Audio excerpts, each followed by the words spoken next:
Tous les médaillés français se pressent de venir sur le plateau de Quel jeu? L'émission présentée par Léa Salamé et Laurent Luyat.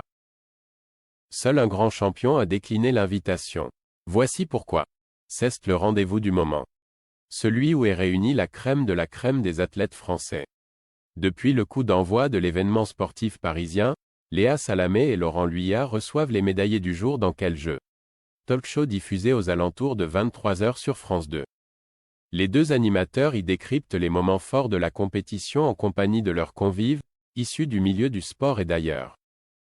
C'est d'ailleurs cette dominante people qui a été reprochée au duo, et notamment à l'habituelle présentatrice de Quelle époque.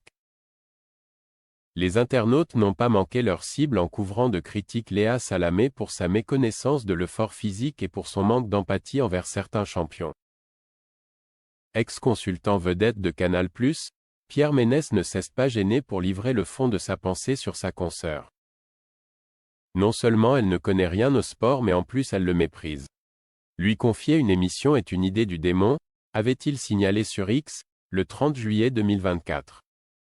Au courant de cette animosité, Laurent Luyat avait endossé sa robe d'avocat pour voler au secours de sa partenaire. Franchement, Léa c'est une super journaliste, animatrice, meneuse de débat.